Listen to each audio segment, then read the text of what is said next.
My conversation today on Inside the Wounds is with Zach Munowitz. He's a songwriter, a mixing engineer, and a content creator. Today we're talking about the workflows of being a home studio musician and how social media plays a role in all of this. My name's Joaquin Rodriguez, and this is Inside the Wounds with Zach Munowitz. To be honest, dude, I've been looking forward to having you on because you're the first guest that I've had that has a similar model and structure as a musician as I do. Because all the previous guests had just been like, just straight up touring musicians, like just that routine of record cycles and going out on tour. Right. Whereas like you with us, like it feels like, okay, like we got the home studio thing going on. We're writing stuff in here, doing the thing on the socials and all that. So it's cool to be able to connect with somebody who does similar stuff. Yeah, no, totally. I could not tour, even if I wanted to. It would be a lot. Well, let's dig into that. I mean, that was actually what's going to be one of the things I was curious about is if you ever toured, if that was anything you ever wanted to dig into. If not, why? Yeah, I've played some live shows before, but I don't know. I'm very based in just comfort and routine. I just love being here and being closer to my family. So I don't know. Maybe if I tried it, I would enjoy it, but no plans to right now. Yeah, Big respect for anyone who does it. Yeah, and that's fair, right? I mean you're crushing at what you're doing now. So thank you. That's great. Yeah. And I guess to go off that too, what's your daily routine look like?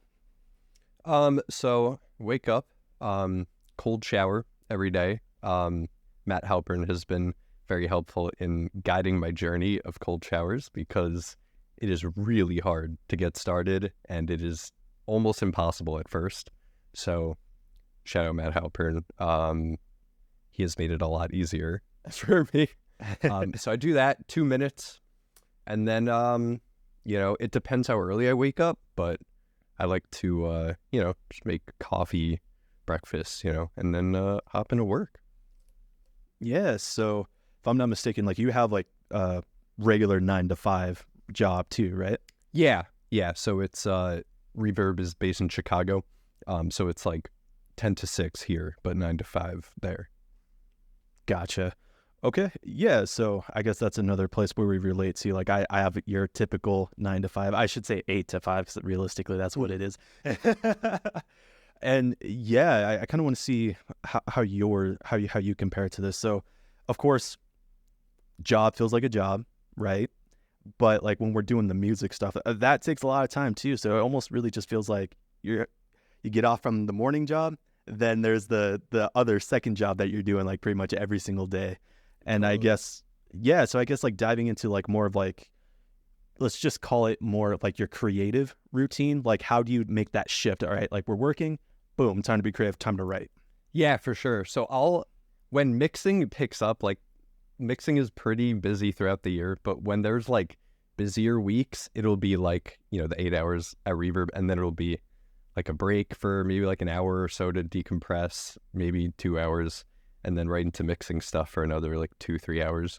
So I've really had to kind of check myself and limit it to one song per day, one artist per day. Sure. Just to sort of keep myself at a healthy level, because I'll burn out pretty quick if I'm just pulling 12-hour days every day for a week. So I think I've worked out a good schedule where I feel pretty level-headed while doing stuff. Well, that's good. Yeah, I mean, it definitely takes getting your ass kicked a little bit to kind of figure out what routine actually works for you. I mean, sometimes we still get our ass kicked regardless, right? Sometimes that's unavoidable. But when great art comes, at the end, it's worth it. It's worth it. Yeah, for sure.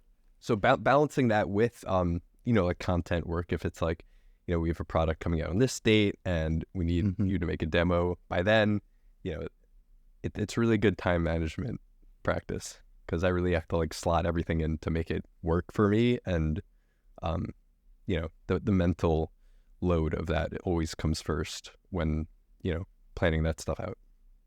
Yeah, for sure. And correct me if I'm wrong here, because what I understand is, you got endorsements as well. It sounds like you got a little bit of a family life going on at home as well. So how do you go about, like, I guess, structuring that day, like giving yourself permission? It's like, okay, like this part of the day I'm dedicating to either what's working on my chops on guitar, or it's like, okay, working on this mixing thing, or making content. How do you go about being disciplined and to knock all that stuff out and be scheduled?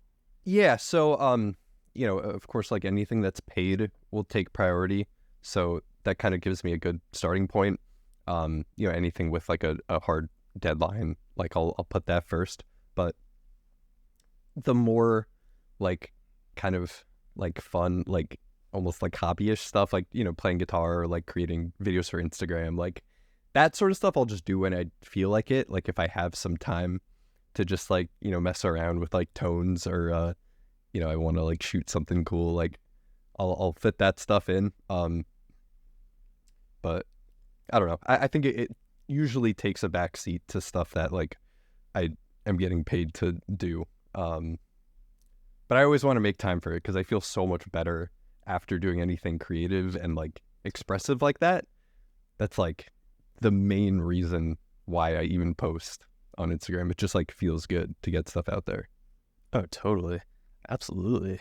And yeah, and you actually answered one of my other questions that I had loaded up here. It's basically like, I first knew you as a guitar player, right? Because like when you first came up on my Instagram feed, it was like just straight up guitar. And, I've seen that a lot. I'm like, oh, okay. So now I figure out like, oh, he also does mixing projects for other bands and stuff. So I guess, what is everything that you do creative, whether it's music or other arts or what have you? I mean, I love like photography, videography. Yeah, I mean, it's mostly like music and the photo video stuff in terms of like art. Like I cannot draw. Like if you saw something that I drew, you would be like, does this guy have eyes? Has this guy ever seen anything? Yeah, so that's the scope of my artistic talents. I'm right there with you. I can't draw worth a crap, to be honest. I can't dance either. Yeah. Well, what's kind of cool, I think I just learned that about you, that you're dabble in videography, photography, because I mean that's something that I do as well. I do a lot of freelance work with videography and stuff like that as well. So it's almost perfect, right? Because you utilize that skill in the music every single time, right? Especially in the content creation. So what came first, being a musician or videography? Definitely music. Music started like in middle school, elementary school, like when I started learning guitar and like singing. And then photography and all that stuff really came when I started like feeling good enough to post stuff online, probably like 2017, 2018 when I got my first camera, and I've just been doing it since then. Gotcha. And did you get into it to act as an aid for the music, like for promoting yourself, or was that separate? Yeah, it was totally to just like have more control over just like the image I was putting out and how stuff felt and looked, So I was doing everything on my iPhone, and I just like, I would watch movies and be like, I want that. Like, I want my stuff to feel more like that does. And I'll post stuff from my iPhone every once in a while because that content usually will perform better. Right. But it's not really like the vibe I'm trying to give off. Sure. Yeah, that's understandable. So I guess, you dabble in a lot of things. So what currently is the dream for you? Like if you were just to say it right now, what's the big goal? I'm like very open to different paths. Eventually I would love to like have, a studio and have it be very like multimedia focused, where it just kind of covers like a bunch of different things, like Black Box Studios in Las Vegas, like something like that, where it's like music videos and mixing, and being a part of something like that, I think would be really cool. but I'm also like kind of like entrepreneurial. Like I have that like urge to like make a business and like have a product and sell. And I haven't quite found like a thing I want to lean into on that. There's been some like, ideas for like inventions and like cool tools and stuff for musicians to use. But I want to end up doing something like that, either like a multimedia thing or like, have a company with some kind of product, whether it's like physical or digital. Totally. Yeah, that makes a lot of sense, man. I mean, I got that from you immediately, entrepreneurial thing. Minds think alike here, entrepreneurial minds think alike. I love it. Yeah, that's actually what my college bachelor's degree is in business entrepreneurship. Oh, nice. So it's cool though, right? Because that's something you might think that you wouldn't go to college for. But fortunately, some of my biggest mentors I met because of that.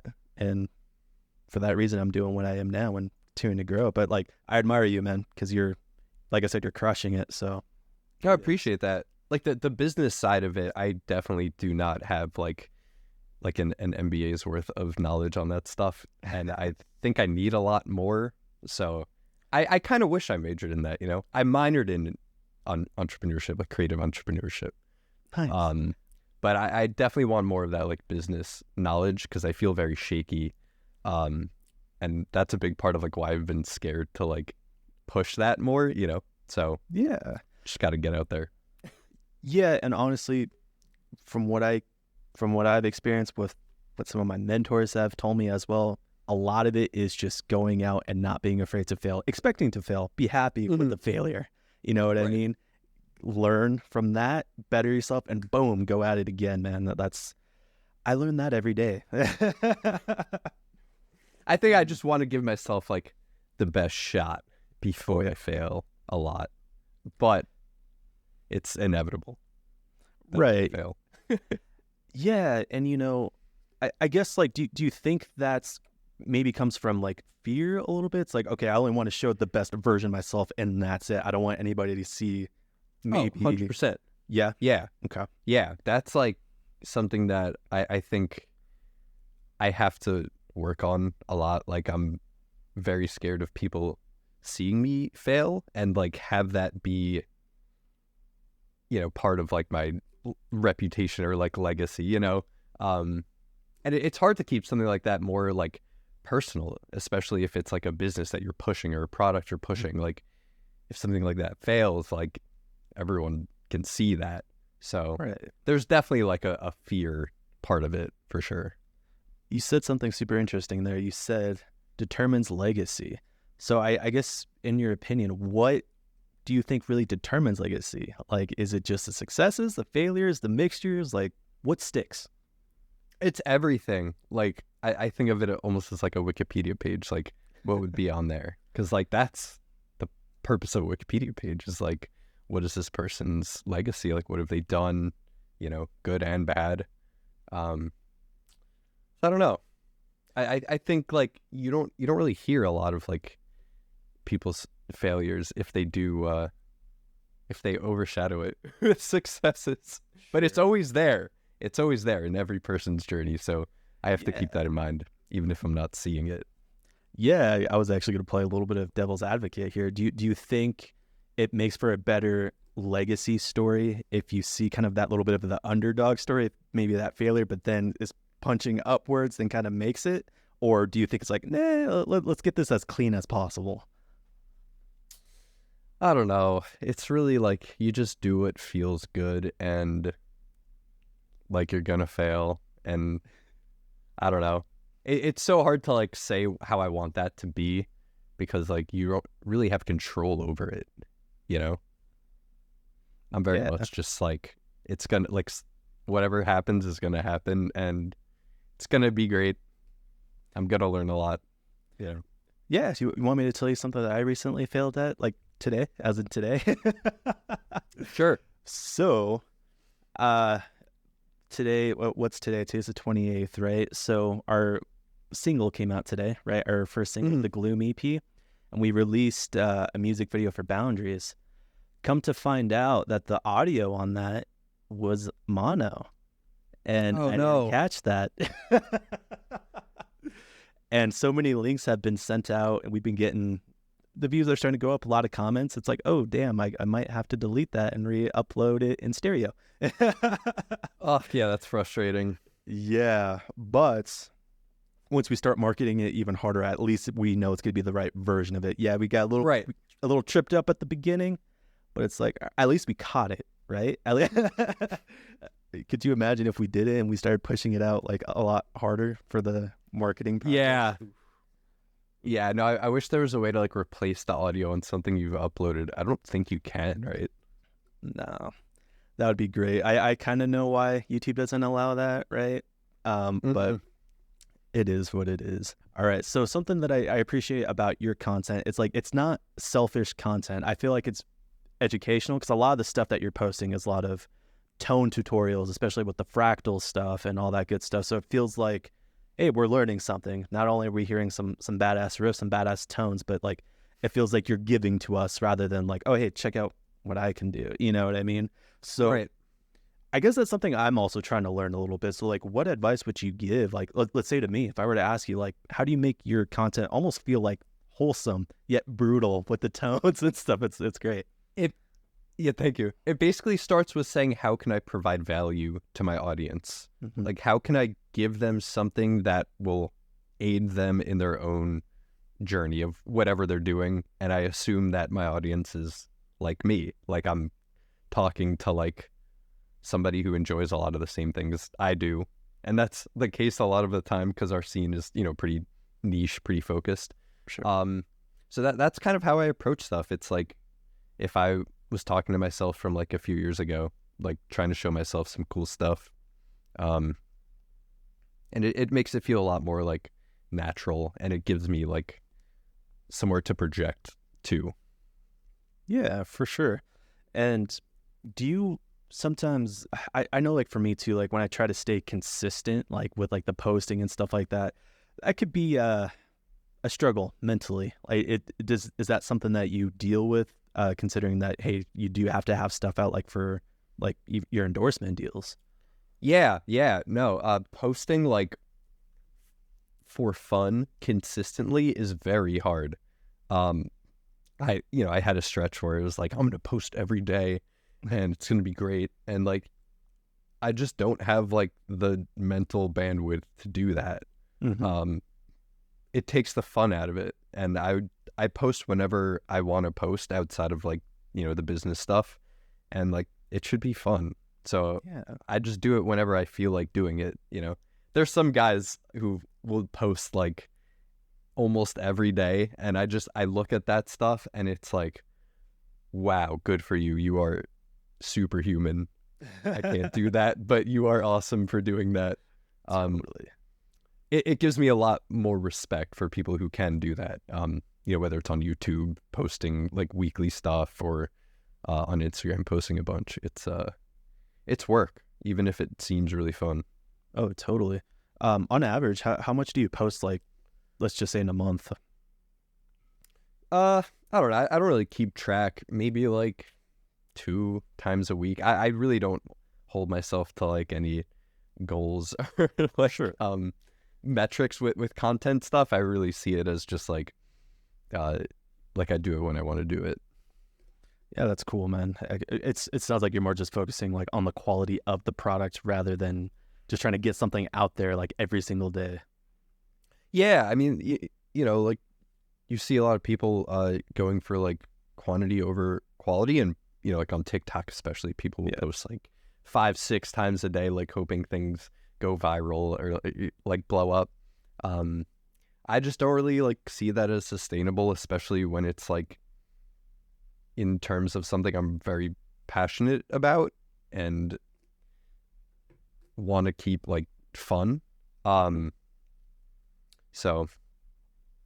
I don't know. I definitely go for quality over quantity because it's just more important to me. And it's like, I want to look back on the stuff that I've put out and be like, that's sick. And I didn't rush it.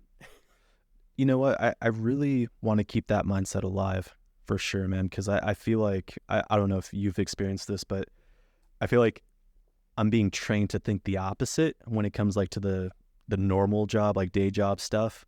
It's like constantly having to crank out something, but them not really realizing like, yeah, like we could keep posting stuff. The quality might not be 100% like it would be if we took a little bit of our time and really thought stuff through.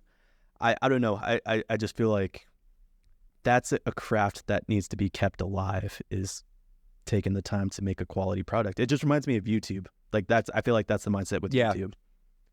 Totally.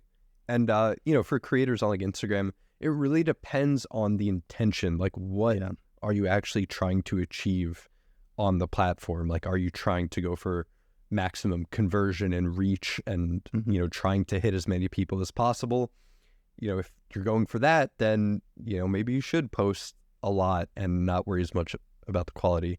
But if it's like what I'm doing, where it's kind of like I post when I feel like it and just want to like share what I love doing with people, and the conversion will happen. I don't care if it's like a ton of people, checking out my website and hiring me for mixing. Like, that it's gonna happen, but I'm not like shooting for that, So I'm in a very fortunate place, I think, and I understand that when it comes to content and stuff, because I'm not relying on it as like a primary source of income or anything like that. Do you think that's freeing a little bit? Does it make it more fun? It definitely is. Yeah, it makes it basically zero pressure. Like I don't have to post to like pay my bills or anything like that. And a lot of like creators, that's the case. And like I have a huge amount of respect for anyone who does that, because it's tough, especially with Instagram taking away bonuses for creators. Like I used to get paid for like views on stuff, and now I don't. And like I know a lot of people are pissed off about that. Yeah, for sure. I'm curious what your thoughts on this, because I know when it comes to social media in particular, something that I struggle with is just like wanting that instant gratification. You know what I mean? It's just like I feel like I've been training myself to be more patient, right? Because my inner circle might know these past 2 years we've been working on 2 EPs, right? We've been working on podcast and all that stuff, but your subscribers, your followers don't see that, and you see like the follower count go down a little bit. It's like, no, wait, it's coming. You know what I mean? Like, was there ever a point where like, does that bother you? Do you struggle with something like that, with like instant gratification or having to be patient? I definitely did at first. You definitely like need a lot of validation when you're starting off posting to like keep yourself going. And I think after a certain point, you kind of like gain a more like objective sense of like where you stand and sort of like how your stuff is perceived. And so like I don't really like, I used to see like comments on my stuff, like good comments, and be like, wow, like that, makes me feel so much better about what I posted. Like I thought it really sucked. And now it's kind of like, I just post stuff that like feels good to me, and like if people like it, then that's great, and if people don't like it, then cool. Like I don't really care. So I don't know. I think I've gotten to that place over a lot of time, but it definitely was not like that for most of my career doing this stuff. Sure. And what do you think that the secret is to not letting that like determine self-worth? It's really just like time. And like you said, like patience is a huge part of it. Like the numbers are gonna go up like over time. I'm still not at 10,000 followers, even though I've been doing this for a long time. And like, that's fine. It's just like stuff's gonna happen when it happens. Like maybe if I was like a shreddy dude, I would get a lot more followers. And that's okay. Like the stuff I do is more like niche and appeals to a more niche audience. And like, I know where I stand in that, so it doesn't really bother me, Well, plus what you're doing is super fun too, right? Like it's very entertaining. So I get it. I mean, I'm not a super shreddy guitar player either, and I don't necessarily want to be. You know what I mean? Like I love what I'm doing and everything like that. And right. it's not forcing yourself to fit like a certain niche just to get more views or get more followers, Right. what have you. Staying authentic, I Right. guess is what I'm trying to say. Totally. Like, I could, edit my stuff and make it seem like I'm a way better player than I am, but it would make me feel like crap. So why would I do that, For sure. Yeah. And do you consider yourself are you like a competitive guy at all? Because I know it can be cutthroat, right? Our industry is really cutthroat. I feel like in music, I'm not really competitive as opposed to somewhere like work, like doing like my day job. Like I have a more competitive mindset that I've been trying to like break for years because it like doesn't help me. But in music, I don't know. Like I kind of just do my thing, and like, yeah, there's people that are gonna be way more proficient than me, but like I'm the only one who has my brain and can write a me song. Like I'm the only one who can put out one of my videos. So Yeah. I think internalizing that basically took away any like feeling of competition that I had. The reason why I asked that too is like, I feel like there are a lot of people out there who are like pretty darn competitive. And I guess like, I'm curious, like, do you think there's any room like for alliances and like what we do, whether it's like on social media, whether it's just like the metal industry where it doesn't have to be like super cutthroat, like we all could win pretty much.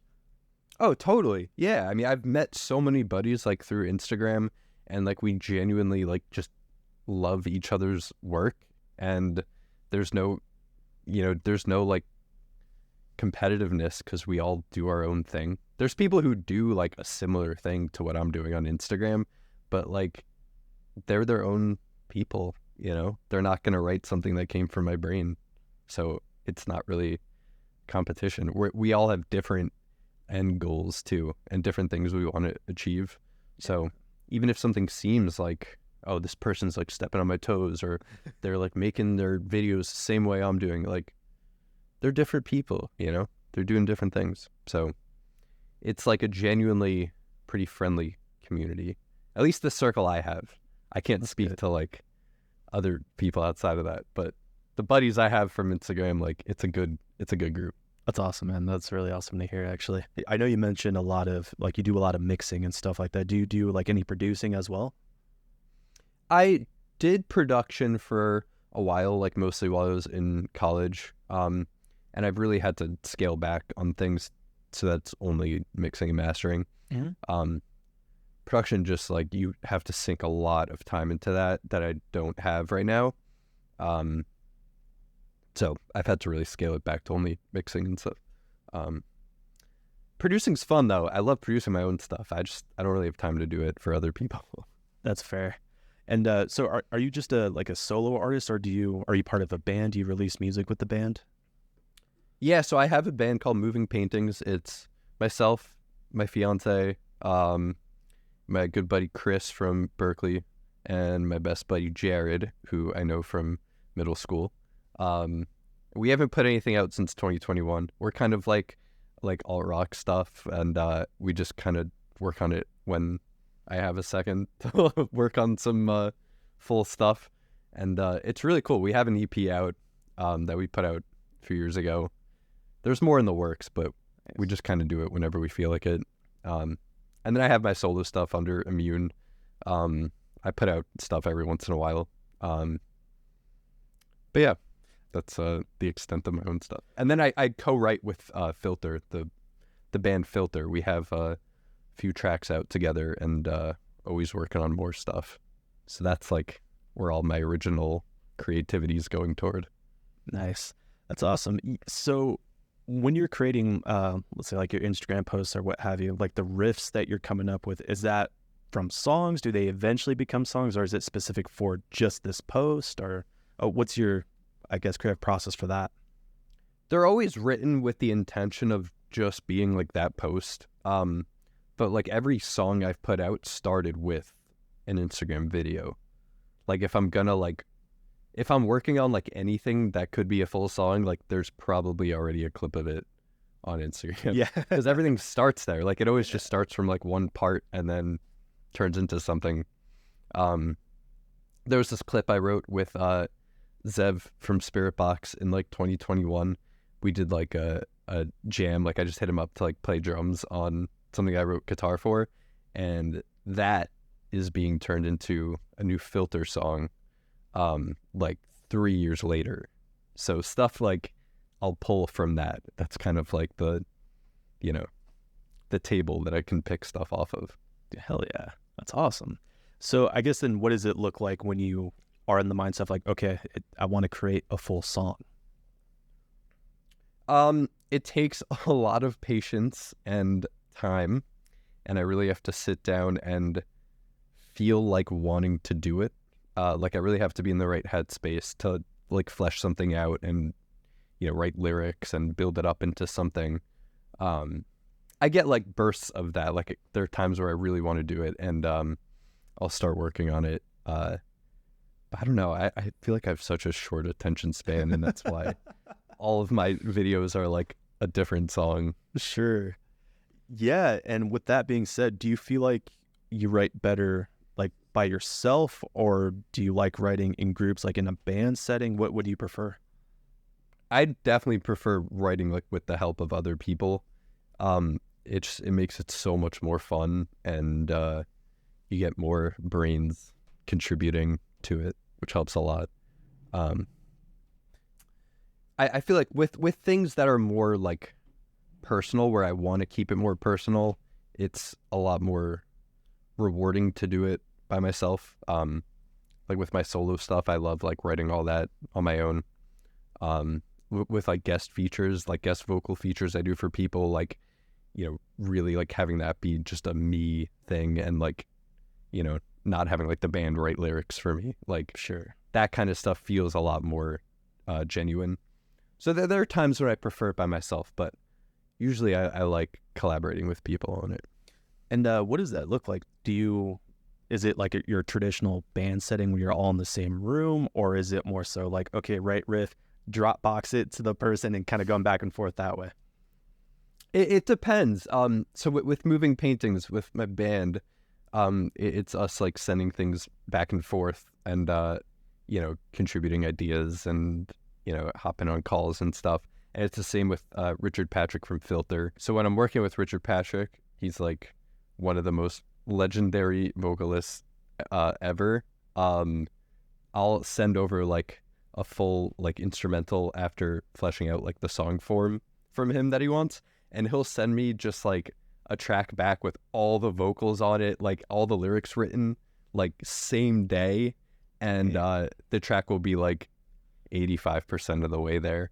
So like the process really depends like who I'm working with. And I love that about co-writing and collabing. Yeah, for sure. So do you often run into like writer's block? If so, like what's your process of getting over that? Yeah, it's definitely something I struggle with, and I think like every musician struggles with writer's block, like more than they'd like to admit. I usually just like take a break when I don't feel inspired, and I'll just come back to stuff when I feel like it. If I'm like crunched for time and like have to write something, you know, then I'll do what I can to inspire myself, have a little extra coffee, you know, get some fresh air, listen to music I like. I'm not sure. It really is one of those things that you can't direct or like have control over, just because the brain is so complex, and like inspiration as a concept is so complicated and unpredictable.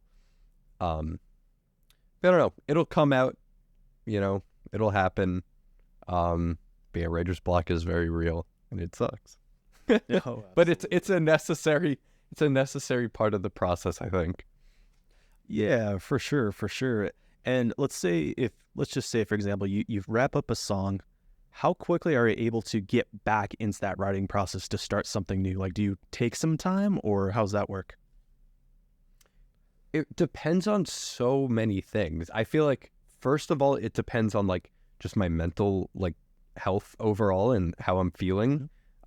So if I don't feel great, like I'm not going to be inspired to get back into something for a little bit. But if I'm in, you know, like a good mood and I'm like, hell yeah, like I'm awesome, like I'm gonna do this, then I'll be back into something like pretty quick. It really depends on just like how much space I need and how I'm feeling overall. Yeah, totally. And I honestly, I think that's, as a songwriter, where I struggle the most. Like, as soon as I finish a song, it's so hard for me to get back into that creative process because I just keep hitting a wall.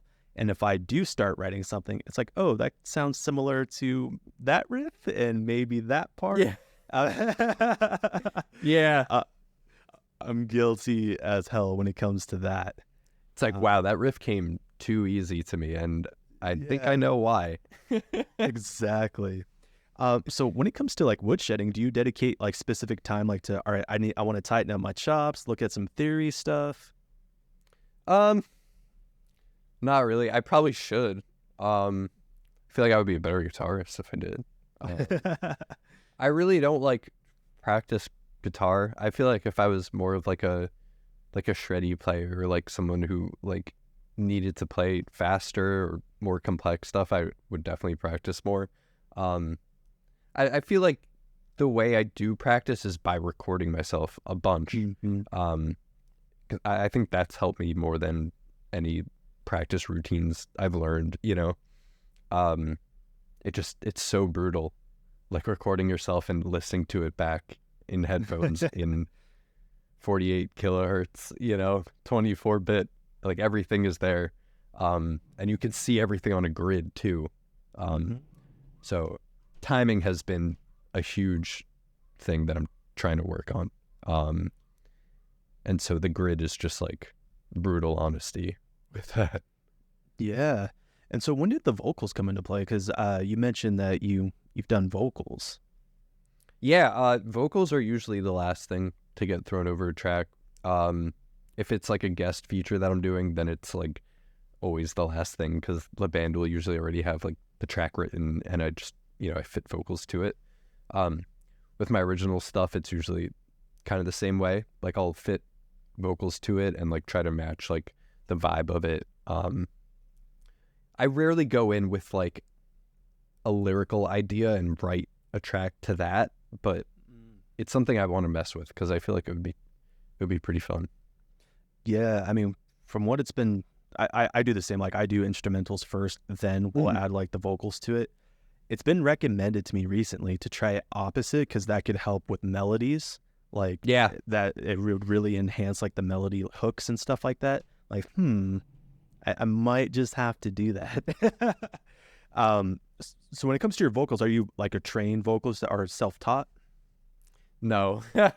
I took lessons when I was like really little. But I think after like my voice dropped and stuff, all that went out the window. And I basically had to start from. I was like a soprano in like middle school chorus. Mhm. Like my voice is up there, and now you can hear it's like pretty low. I've taken screaming lessons with like some metal vocal coaches and like learned a lot off YouTube. Yeah. But definitely no like formal training. Mm. Like I have a lot of work to do to do that right. Yeah. Well, hey, you mentioned some screaming lessons. What's your what do you do for activation? False chord or private screams? Everything I Actually, do is- before you answer that, Yeah. I think I have a guess. Just from what I've You could heard. probably guess, yeah. Fry screams. No, it's all false chord. Really? Okay. Okay. It's the same thing Spencer Satello's doing, and he's doing all false chord. That's cool.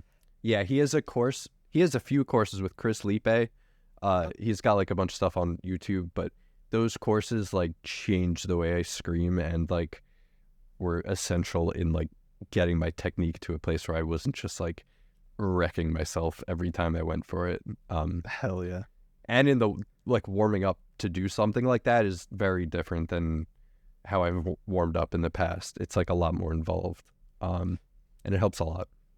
Yeah, totally. Fun fact, Chris Lipe lives like 30 minutes from me. Oh, wow. Yeah. That's awesome. Yeah. He's a cool dude. But yeah, dude, it's funny you say that, man, because I am now kind of starting to consider myself a vocalist. Like, because when we did the Gloom EP, my vocals were totally out of necessity, because like when we scheduled to go into the studio for the Gloom EP, we had a vocalist, and a few weeks after that, we didn't have a vocalist anymore. But I wasn't gonna cancel that studio booking or anything like that. So Right. up until that point, like I've done vocals like off and on for about like 5 years, but like everybody who's tried to teach me has been like, okay, you have to do false chords. I'm like, okay, let's do it. And like I understand the fundamentals of false chords. I cannot do false chords correctly even to this day. Like 7-8 years later, I can't. So I'm a fry vocalist. I have to do fry screams to make it work. But It's funny, like so many of the screams you hear are like a mix of like both, like like a lot of like fry screams activate your false chords. So I feel like there's no like real extremes like that. Like, some people can really isolate each, like David Benitez, who does like Extreme Vocal Institute, like he can really isolate each technique. But I feel like a lot of what I hear is like a mix of, either or. For me, it's the exact opposite to what you were saying. I cannot get my fry past like I can't project it at all. But like false chord, I can go as loud as I want with that. Hell yeah. Yeah, just for whatever reason, like every time I try false chord, because like I said, like I understand the fundamentals of it, like of like how it works, but I hurt myself every single time, and it's usually pretty badly that I hurt myself. It's a lot of like power and a lot of air, and it's hard to get like that sound without like going pretty hard. Right. And we're all different, right? Our bodies are different the way, but whatever. Like I find that like, I could get some screams to come through properly with false chords, but I feel like once I started to more dedicate to the fry scream, I had more full control. Like my lows sounded lower, more brutal. My highs sounded like I'm not dying. Like, it's great. But yeah, it's cool that there's more than one way. Like there's no like, okay, you have to do this or else you're wrong. You're not valid, Yeah, and the same technique can sound completely different between two people. Yeah, and that's the benefit of having, specific vocal cords, right? I mean, like I can never sound like you and you can never sound like me, and that's awesome. That's a great thing. It also makes it very hard to like learn how to do it, because it's trickier to know like if you're doing it right, because everyone sounds so different. How long did it take you to feel like comfortable with it? I started screaming I started in like 2013, like really badly. And I really only got into like false chord stuff like 2018, and just kind of like trial and error and just like seeing what works for me and like what doesn't. I feel like it's gotten better over time. I'm still at a place where like my stamina like isn't great. Like I definitely wouldn't tour and like do my screaming every night. Like it's definitely not at that level, but I've definitely gotten like more confident in how I sound over time. Totally. When you were first learning, was there any vocalist that you were inspired by or tried to replicate?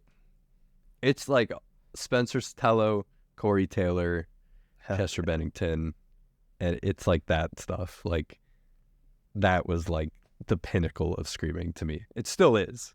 And so I just really strive for like that kind of sound and that like the feeling that, those guys give you when you listen to their stuff. Just like so visceral.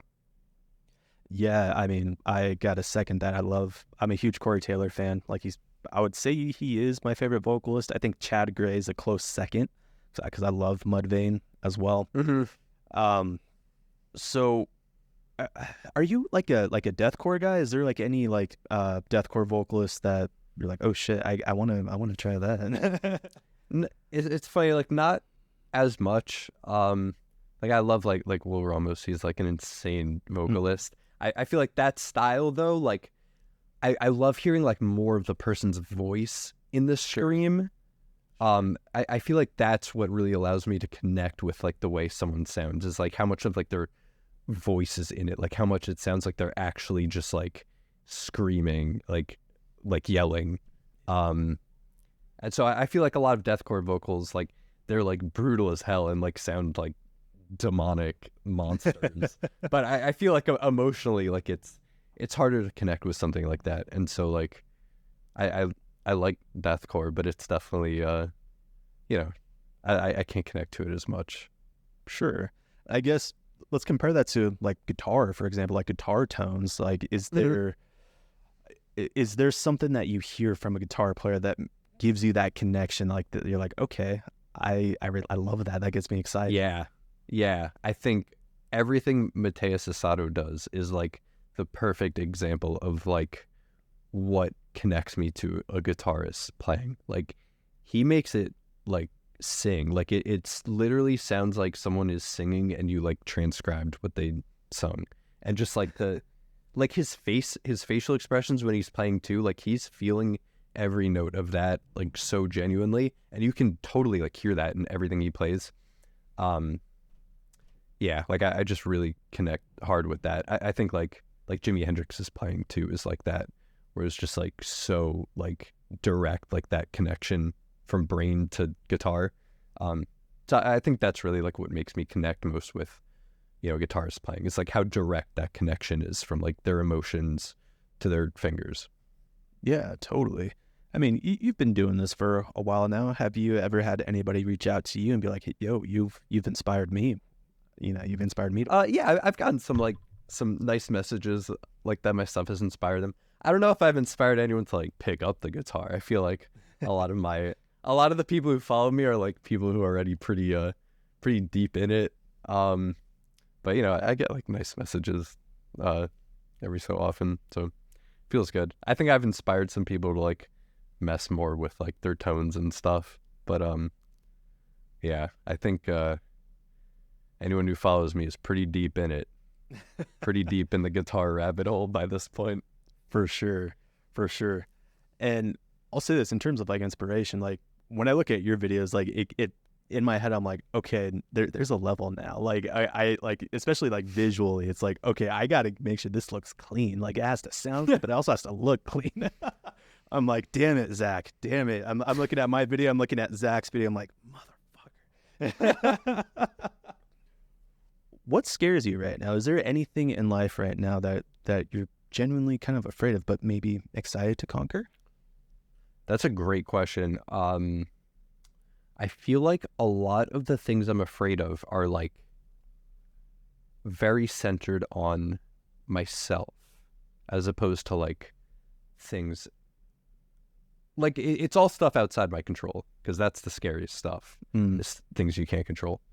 But it's really like my own health, like the health of my family, you know.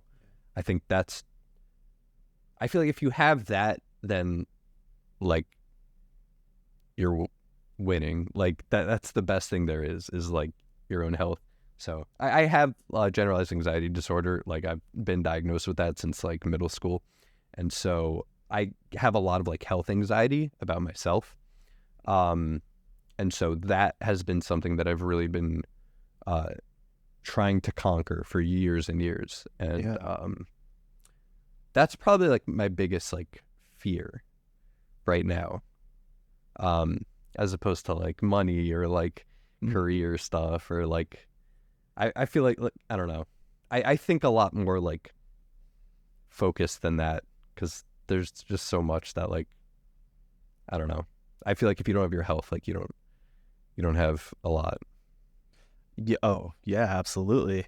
And you know, you come off as somebody who's like very self-aware. Like you know who you are, you know how you're feeling in every moment. Like that's just kind of what I'm getting off of you.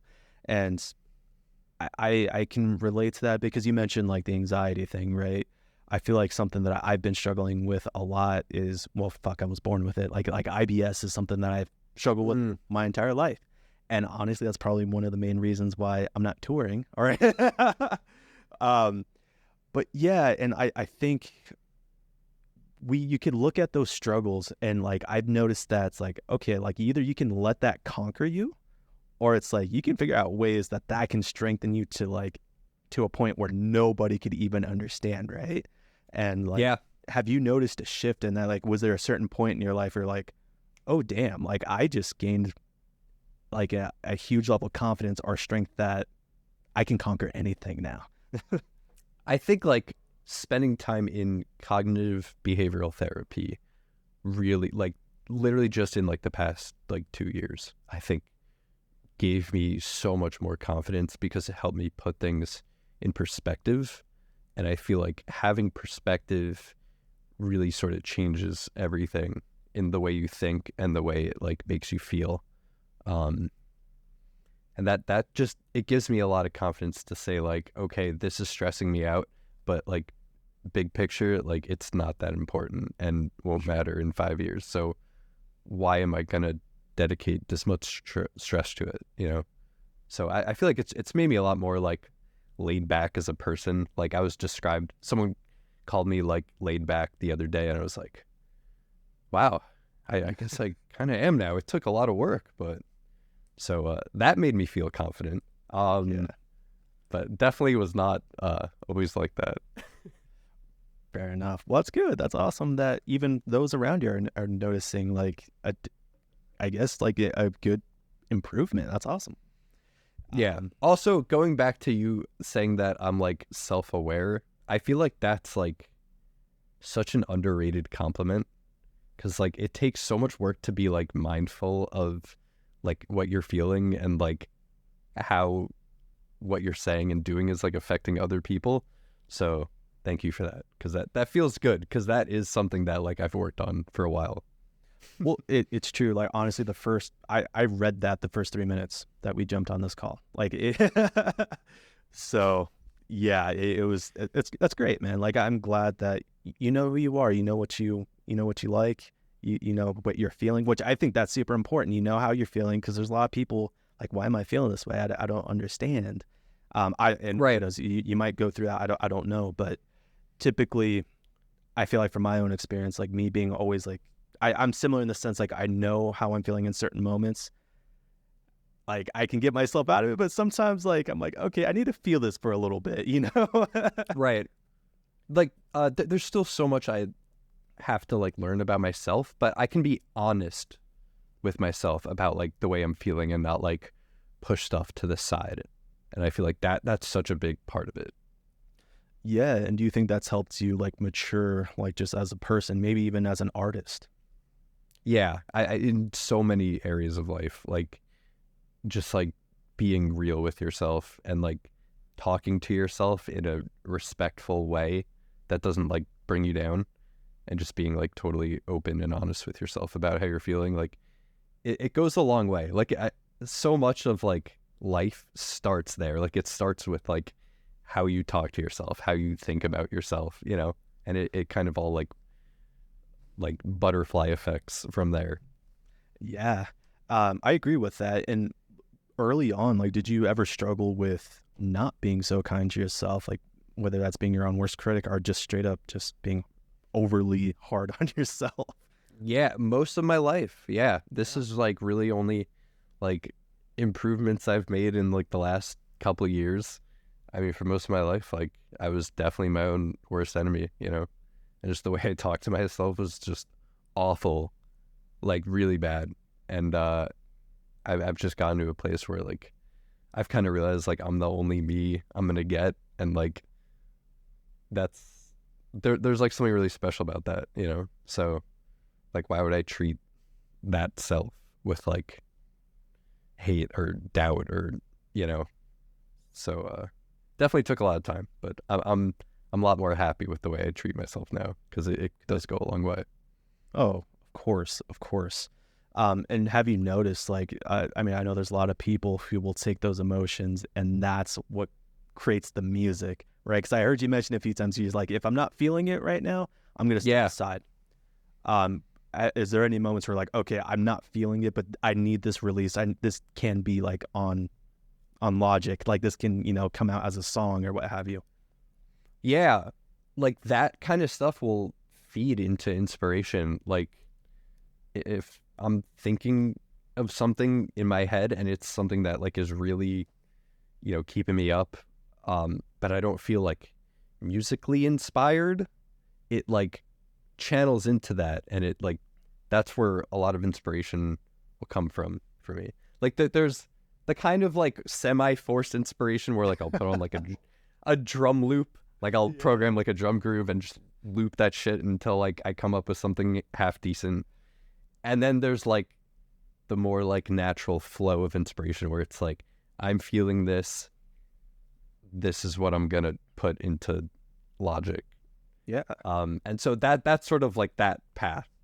But that's very special when that happens, and usually leads to like better music. Yeah. For me at least. But it's also a lot more rare. That's not, that's why I put out so few songs like that are original, because there aren't a whole lot of times where it's like I'm feeling this so strong and like I haven't said this before and it needs to be channeled into music. I wish that happened more. But I have a lot more music out, but that is when it happens. And are the inspirations you get from guitar, does that translate onto vocals as well, or do you get inspiration from different places for each? Let's just say just each instrument, so to speak. It's definitely different. I'm not really at the place where I can emotionally express myself on guitar in the way that I want to, in the way that like my idols do, like Matthias Sato. Like it's so like one-to-one with his brain. I'm definitely not at that level, and I almost use it as more of like a rhythmic device, which I think is like very apparent in the way I play. Like I use it as like a way to like create rhythms and like sounds that sort of mirror what I'm feeling. Like a lot of the effects that I do like are kind of driven by like feelings and emotions, but for vocals it's it's lyrics. It's like my own body making the sounds. It's like I can really draw from like my experiences, so definitely different like paths, which makes it tricky to like have a mix of both, because they're both drawing from like different inspirations, different backgrounds. For sure. Do you feel like you're a pretty like efficient like lyric writer, or is that something that may take a little time? When I'm when I'm inspired and feeling good, like I can definitely like be efficient with lyrics. Like in some of the guest feature work I've done, there's this band Night Maps who hired me to sing on a couple of their songs, and writing the lyrics for those was like very quick. Like I just connected with the music a lot and had a very clear like idea of what I wanted to write about, and the lyrics just like poured out. That's the best. Like I love when that happens. Yeah. So yeah, it really depends on like how I'm feeling and like how much I connect with the music.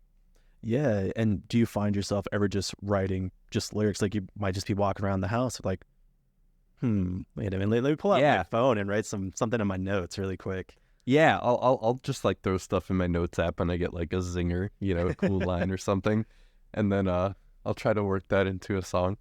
But a lot of like the ideas I come up with just like walking around is like guitar stuff, like guitar riffs.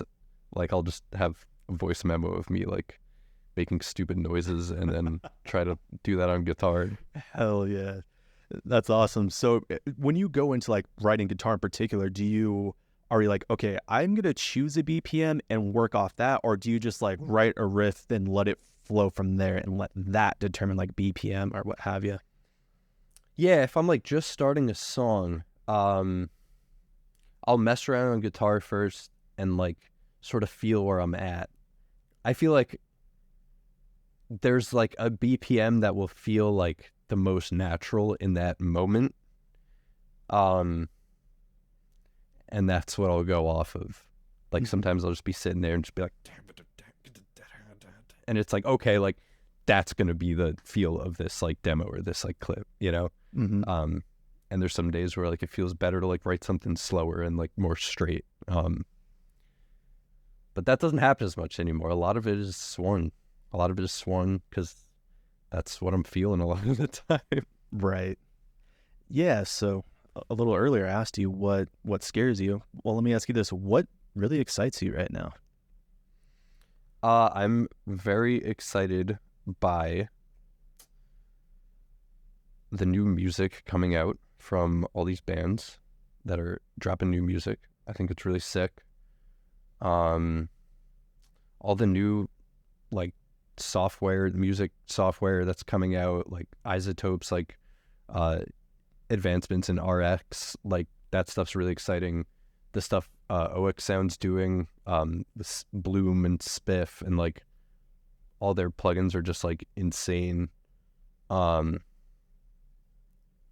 don't know, a lot of the technological advancements like in the world of music excite me.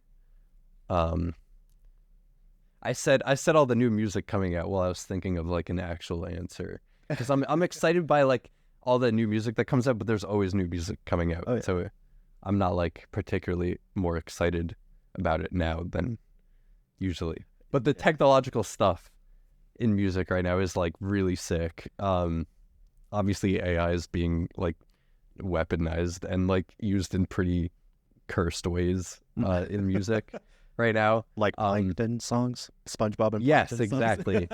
Yes. Shout out Brandon Rodriguez and Boy What, if you're listening to this, because he's been mixing all the Plankton metal stuff and he's a good homie. Nice. Yeah, like the stuff Isotope is doing is insane, and I think they're really pushing the boundary on a lot of this stuff. Nice. Yeah, let's talk about like the advancements in music stuff, because we're both obviously digital guys when it comes to amp stuff. I wasn't like that. For the longest time, I was tube amp guy. Orange rocker verbs, orange cabs, pedal board. That's it. I don't want to use Kempers. I don't want to blah, blah. You know what I mean? Like I was almost kind of against that for a while. But there came a point where I was like, I'm curious. I'm a little curious. Then, dude, I'm rocking the Neural DSP Quad Cortex, and I'm like, dude, this is the easily the best guitar tones I've ever had in my life. I kind of don't want to go back to analog. It's hard to go back, yeah. Yeah. The Axe effects is so exciting to me. Like, there's effects that I do on that thing, and people would be like, how can I do this like on my Helix or Quad Cortex? And I just have to be like, you can't. Right. Yeah. Or like, you have to wait. Right. Like, there's just like crazy things happening with modelers right now that like would just never be possible outside of the digital realm. Totally. And when you were running like analog like tube amps, what was your go-to? I never really ran like tube amps. Like I never owned any. I had like a Line 6 Spider that I thought was like the best amp ever when I was like 15, and my band at the time went to a studio upstate, and I insisted on using it instead of the Soldano that they had there. And we ended up using that Line 6 Spider as a footrest while we played through the Soldano, because in that moment, I realized that tube amps are a lot better than a Line 6 Spider. But I never actually owned any tube amps myself. I was kind of always like digital. I mean, that's fair. I mean, we definitely have a great excuse on why just to stick with digital these days. I will say though, man, one amp company that I think's incredible is Omega. Yeah. Omega Ampworks, holy shit. And that's actually what I'm running on my Quad Cortex. They made packs for the Quad Cortex. I'm like, yeah, that's my tone. Yeah, the Grandifier is a sick amp. Like those are wild. Dude, and the Obsidian too. Oh my god. I love the Obsidian. I want them to add, they have to add those to the Fractal. They're not in there yet. And dude, yeah. They should be. And before I started using the Quad Cortex, I was using the FM3, the Fractal FM3. And oh, nice. Yeah, and you know, I'm not the type of person that's like, okay, I'm Neural DSP. Okay, I hate Kemper. I hate, you know what I mean? I'm not like that. I think it's all incredible, right? And so you actually have like the Axe effects, right? It's the actual like rack unit. Yeah. Is it the Axe effects 3? Is that what you're running? Yeah, I got the 2 in 2013, and then I sold it and bought the 3 in like 2020, 2018, whenever it came out. Cool. What's the main like head that you're using on that? Usually using the Friedman HBE for like heavier stuff. I just love like the more like British kind of voicing. Mm-hmm. It just like it works a lot better for what I do. I love like the 5150 sound too, but it's like I don't know, it's like almost like overkill for the kind of sounds I'm trying to get. Like Sure. the Friedman just has like such a like a natural kind of like dynamic feel to it, and you can turn down the gain and it's like an incredible like mid gain like crunch amp too. Like it's just a very versatile model. So I end up using that for like a huge chunk of my stuff. Oh yeah, that's dope. Now with guitars, like, do you have a lot in your collection? So I have the 2 Mayos. I have the Regius and the Aquila, the baritone. I have a Taylor acoustic, and I have my Dingwall bass. And that's it. Cool. So collection's pretty small, but it's like very like it's very like curated to just be like the perfect instrument for each thing, so that I never need to like upgrade it or like Yeah. you know. Yeah, it's kind of like quantity. It's quality over quantity for sure. Yeah. And what's drawn you to those particular brands? So Mayonnaise, I've like always wanted to be with them since like high school. Like after seeing like Periphery play them, it was just like I think that's how a lot of people like were drawn to Mayonnaise guitars. But it's just like, oh my god, I need to get my hands on one of these. And then I finally got my hands on a Duval in like 2017, and it was like, oh yeah, okay, like I see why people love these. And a few years later, like I actually like ended up being an artist with them, and it's been really sick. They're great guys, and the guitars are like just incredible. It's like the Rolls Royce of guitars. Yeah. They just, I don't know, they're just like simple and just good instruments. They're just made really well. Hell yeah. They're out of Poland, right? Yeah. Cool. How'd that relationship come about? They've been like following me on Instagram for a good bit.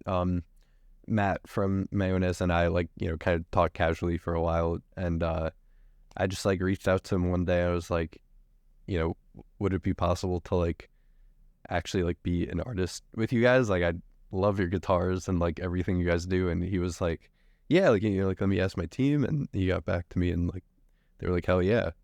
And so it was pretty like a natural progression. We just like started out as like friends, and that kind of happened from there.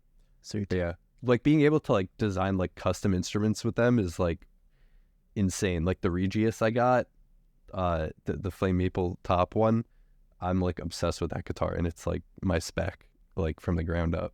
So it's pretty much almost like a signature, pretty much. Signature model. I think if I had a signature, it would just be that, or like an Aquila baritone like I have now in like a different color. Hell yeah. Oh, well, hey, we got to see it. Can we pull it out? Yeah, there's a bunch of videos with them that have them in better quality. But I've got them here. This is the custom Regius. This is like my dream instrument. This is like basically my idea of like the perfect guitar, and it's like obnoxious in like its wood choices and stuff, but it's like very simple, just like one volume, that's it. That's gorgeous. I like keeping it like simple but like nice. Yeah. Is that a black limba body? Yes, it is. Nice. I like the way it looks. I don't think it affects tone that much. Ooh, Don't come at are me. you trying Don't to start come a at me. war, bro? Don't come at me, Tonewood people. Oh, I might be one of them, but no. It's, I don't know, like change the IR and tell me how much more of an impact that has, Oh, for sure. Yeah. And then I have the tequila. This is Adam Christensen from Architects, his signature guitar. And again, just like very simple. This is like their take on like a Strat, more or less. Yeah, totally. And bolt on. Nice. It's sick. So maybe my signature model, if I had one, would be something like this, but like in like navy or something like that. Mm-hmm. They're coming out with a signature with I think his name is Jakub Zajtecki, something like that, and he has like an offset model, like an offset prototype, like Jazzmaster kind of shape with them. And right when that's available, I'm gonna get a custom one of those. Dude, Jazzmasters are beautiful. I'm a Tellian Jazzmaster guy. Like, those guitar shapes are beautiful. Mm-hmm. I mean, I grew up a Jim Root fan, so I have his signature models. I have his signature Telly. I have his signature Jazzmaster. Like, he's the guy that got me into wanting to play guitar. So I have adopted. Well, also why I was an Orange guy for such a long time as well. But that's naturally, yeah. Yeah. That the offset body is like, I'm such a sucker for that. So would be crazy to have a Mayo with that body shape. Totally. And are you pretty particular with pickup choices? Yeah, like both of these have bare knuckles in them. The Regis has the Silo set, Rubia's signature set, and then the Aquila has the TKOs in it, which is like bare knuckles mayonnaise set, like exclusively for their guitars. Oh, nice.